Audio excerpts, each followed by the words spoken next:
अस्सलाम वालेकुम। उम्मीद है आप सब खैरियत से होंगे और अपना बहुत सारा ख्याल रख रहे होंगे। आज जिस टॉपिक पे मैं बात करना चाह रही हूँ, बेसिकली मेरे पास एक 3 साल का बच्चा आया था जिसको के ADHD मेडिसिन्स मिली हुई थी।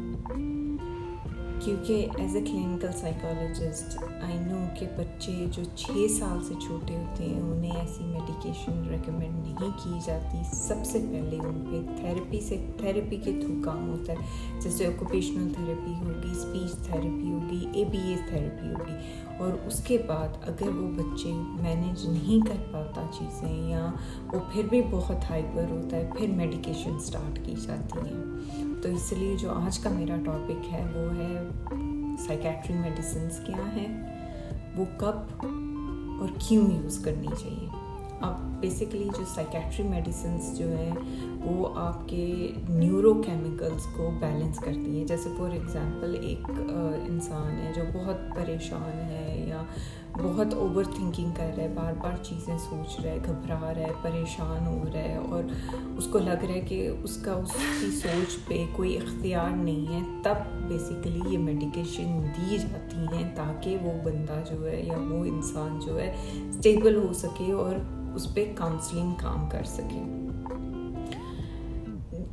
अब एडल्ट्स के केस में अगर एंजाइटी, डिप्रेशन या साइकोसिस हो और वो उसके कंट्रोल में ना हो, तब डायरेक्टली उनको मेडिकेशन दी जाती है, मेडिकेशन से स्टेबल किया जाता है और उसके बाद काउंसलिंग रेकमेंड की जाती है ताकि जब वो काउंसलिंग में आए वो उस चीज़ के लिए रेडी हो और वो सुने, समझे और उन चीज़ों को अपनी लाइफ में इम्प्लीमेंट करे।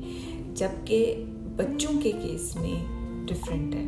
बच्चों के केस में क्या होता है, पहले थेरेपीज़ होती हैं, जैसे ऑक्यूपेशनल थेरेपी होगी, स्पीच थेरेपी होगी, बिहेवियर मैनेजमेंट्स हो गए। उसके बाद भी अगर वो बच्चा रिस्पॉन्ड नहीं कर रहा होता या उसके बावजूद वो बच्चा बहुत हाइपर होता है, जो कि अक्सर केस नहीं होता, तो फिर उस बच्चे को साइकेट्री मेडिसिन जो है उन पे लगाया जाता है या वो रेकमेंड की जाती हैं।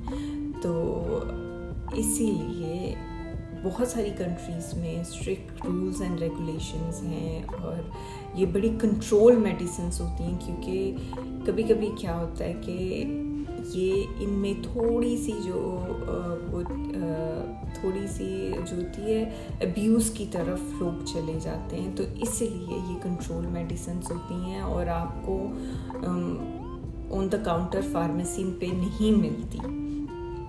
तो इसीलिए बच्चों में specially don't start with the medicine से आपने स्टार्ट नहीं करना, पहले थेरेपी से स्टार्ट करना है। फिर अगर थेरेपीज काम नहीं कर रहे, आपके साइकोलॉजिस्ट, आपके ऑक्यूपेशनल थेरेपिस्ट या स्पीच थेरेपिस्ट रेकमेंड कर रहे हैं या आपसे कह रहे हैं कि एक दफ़ा साइकेट्री मेडिसिन कंसिडर करें, तो उसकी ज़रूरत है, वरना उसकी ज़रूरत नहीं है। जबकि इन एडल्ट केस आप खुद जान सकते हैं कि आप कंसंट्रेट कर रहे हैं या नहीं कर रहे, क्योंकि ये मेडिसिन जो हैं आपके न्यूरोकेमिकल्स को ज़रूर कंट्रोल करती हैं, ये आपकी ओवर थिंकिंग ज़रूर कम करती है, लेकिन ये टारगेट नहीं करती कि ये नेगेटिव थॉट्स हैं हमने ये स्टॉप करनी है और ये पॉजिटिव थॉट्स हैं हमने इनको नहीं स्टॉप करना। वो बेसिकली सब कुछ, मतलब सारी थॉट्स को जनरली स्टॉप करती हैं, लेकिन जो काम करना होता है वो आपने इस पे काम करना होता है। जैसे अपनी हैबिट्स को चेंज करना, अपनी ओवर थिंकिंग को या अपनी नेगेटिव थॉट्स को अल्टरनेट करना पॉजिटिव थॉट से,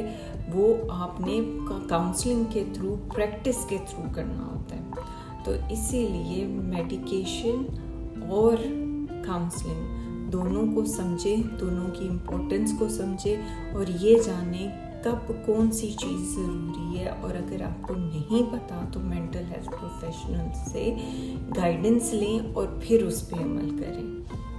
और खुद से ये बहुत सारे लोग आते हैं कि मुझे क्विक फिक्स चाहिए और वो कहते हैं मुझे जी बस साइकेट्री मेडिसिन चाहिए, मुझे काउंसलिंग की ज़रूरत नहीं है। क्योंकि काउंसलिंग में आपको प्रैक्टिस करनी पड़ती है, आपको रेगुलर होना पड़ता है। लेकिन मेडिसिन का क्या होता है, आपने खाई, आप सोए रहे, आप सुकून में रहे, लेकिन that's for a time being. आपने अगर उस चीज़ को परमानेंट करना है तो आपने काउंसलिंग के लिए जाना है। इन चीज़ों की इम्पोर्टेंस को समझें और इन चीज़ों को अपनी लाइफ में इम्प्लीमेंट करें। काउंसलिंग जो होती है वो आपको हेल्प करती है आपकी थॉट्स, आपके बिलीव्स, आपके बिहेवियर्स पे काम करने में। ठीक है, तो आपने इन चीज़ों पे फोकस करना है, समझना है, और अगर आपको कुछ कंफ्यूजन हो तो ज़रूर अपने मेंटल हेल्थ प्रोफेशनल को अप्रोच करें। इसके साथ मैं आपको कहूँगी अपना बहुत सारा ख्याल रखें और अपने बच्चों का भी ख्याल रखें, फिज़िकल और मेंटल हेल्थ दोनों का ख्याल रखें। इसके साथ ही मैं आपसे इजाज़त मांगूंगी। खुदा हाफिज़, बाय।